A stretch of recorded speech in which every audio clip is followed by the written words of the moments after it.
Okay, as I told you in class, you can only apply control holds, wrist locks, shoulder locks, arm bars, if he allows you to touch him.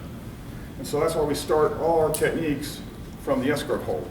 We're making the assumption, of course, is that you can touch his hand and touch his elbow, like you can lead him away, then you can probably manipulate it and get it into a joint lock. So the bent wrist lock from here, we start out with the escort hold. This would be 1.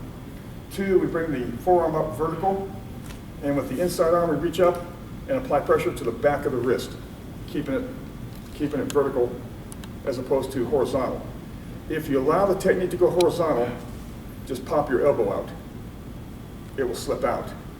If you keep it here, he can't slip out. The other critical part is grabbing the fingers, because you need to grab the fingers and pull down.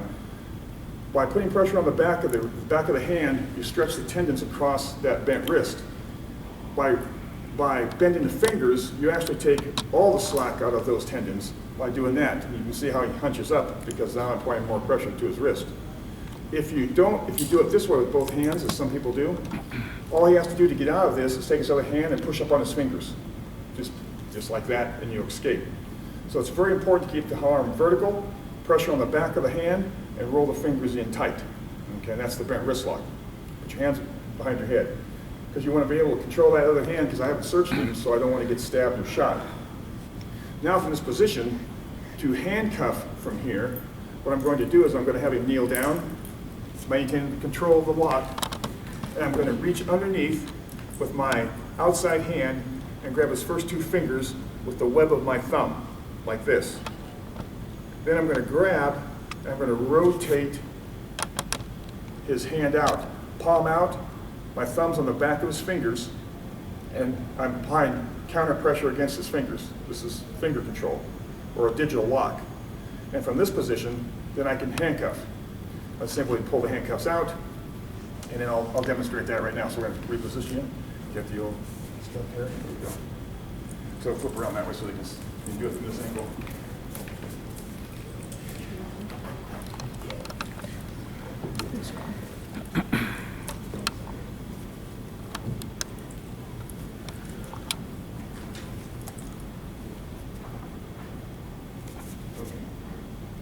Now I have him in the finger control, his hands controlled. The reason why we do this is when I transition from the bent wrist lock to the fingers, I lose control. And so it's important to put him on his knees. So at that moment where I lose actual physical control of him, like right here, if he gets froggy, then he gets dumped on the ground and safe for me. By getting from here, his fingers are locked in, pull out your handcuffs, and you apply the cuff to the thumb side of the hand. And then you change hands on the cuff, so I have control of his arm and the handcuff. Bring your other hand back behind your back. You grab the fingers, and you bring them together and cuff. First we search the waistband where he can reach, put him in that bent wrist lock, and stand him up. Perfect. Okay. He's rotating wrist lock. Again, we start from the escort position, because we've made the assumption that we can touch him. If I go to touch him and he tightens up, tighten up, I cannot get the lock on him. You know, it's just impossible, unless I'm really strong, and he's not very strong at all. But for the most part, you're taught from the time you're little to be led by the hand. So when I walk up and I say to you, sir, I want you to move over here for me, please. He goes, no. He expects me to touch him. He's been taught this from the time he was 2. So his mother did to him when he became uncooperative. So he's not threatened by this, and that's what you want. Now for the Sankyo, you have the fingers. It's just like with the finger control. You're going to bring the hand up and out, like so, making an arc in the arm. The palm is out. I have all 4 fingers. From this position, I slide my hand underneath, come down the forearm, and put all 4 of my fingers into the palm of his hand, and I encircle his wrist with my index finger and my thumb. Then I readjust my bottom hand. So this is the Sankyo. Now you want to tilt his elbow back slightly. You don't want to go forward. If you go forward, you lose control. He'll pull behind his back, and the fight will be on. So I have him from here, and the way I put your hand above your head, there you go. You want to control that other hand. Now the way I increase the pain of this technique is I hold it in tight to my body, so I lock everything in tight, and I step back and rotate my shoulders, which puts pressure on his arm, does it not? Yeah. Okay, that's what I thought. And so it can be done fast and hard, or it can be done gradually to gain control. Then, of course, kneel down. There you go. Again, you maintain that same joke, just like you did with the fingers. Take the handcuffs.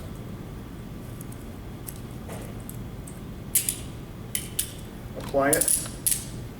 Okay. Now go ahead. We'll turn him around here, Mark.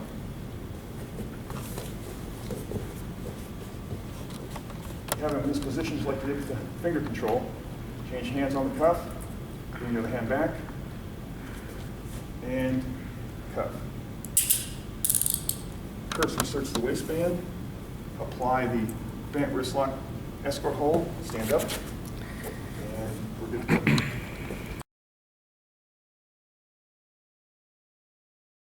Okay, the hair takedown. Again, it starts from the escort hold. The advantage of the hair takedown is you don't have to manipulate the joint in any way for it to be effective. And it works best like, let's say I'm trying to apply control hold and she resists, she tightens up and I can't make it work. What I need to do is, the first thing I do is I go right up from my inside hand, as closest to her, I run it right up the back of her head and grab her hair in the nape of her neck. Because she has hair to grab, so I reach up and grab it. But I actually grab the ponytail if I wanted to.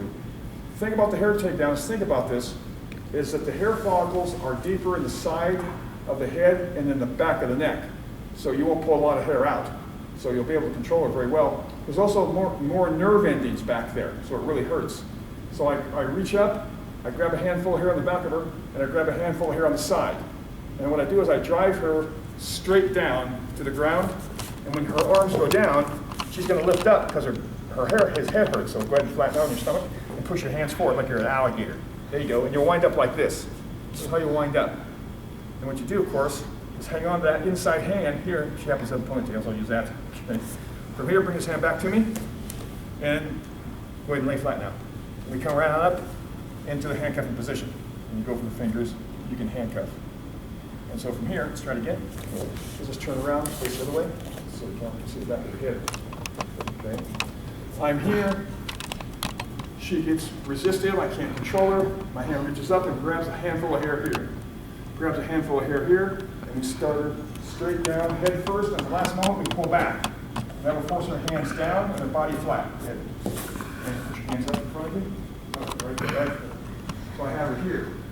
I've got to hold the head, hold the hair with my inside hand, and bring her arm back to me, and then we have flat.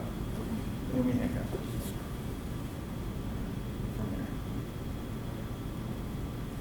Okay, good. Now while we're doing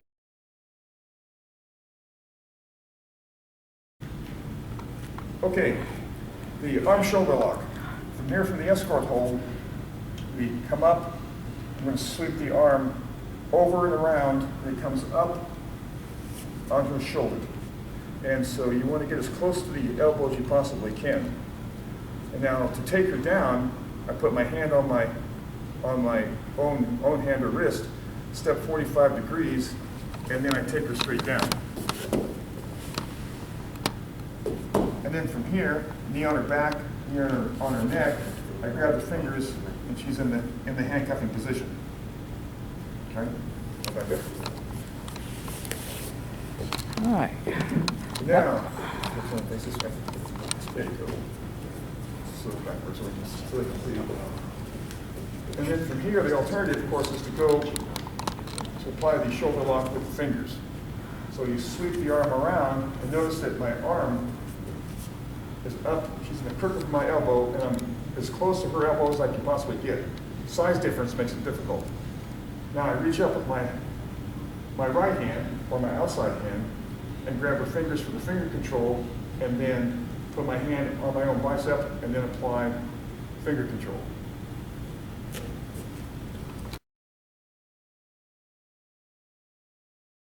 Control. From here, start out in the escort hold, start out and turn this into similar to the Senkyo. Grab the first two fingers. And now I move my inside hand up to her elbow and apply downward pressure and apply inward pressure on her fingers. This locks her fingers. From this position, I can take her down forward by the 45-degree angle, all the way down, and puts her in the same handcuffing position with the fingers being pulled against her head. Again, when you handcuff in the prone position, it's the hand closest to the head that grabs the fingers and applies control. Okay? Now, from here, we do the same thing. We just go backward. We take her backward with the finger control, escort hold, go to the same heel, readjust to the fingers, put your hand on the elbow, and then move her hand toward her face and around here. There's a tendency to want to go up and around in this big arc. That's not the proper way to do it. You want to come from here and go straight in and bring it this way. Okay, now we'll just turn around. If you're to take her down, what I'm going to do is I'm going to turn and simply push downward with these fingers, and she's going to go over here, go all the way to the ground. There you go. I have her from here. I stand up. You lay down. Okay. Don't be messing with my technique. Okay. Now, I lift up on the arm and push on the elbow and roll her over. There you go. I'm going to lay down flat.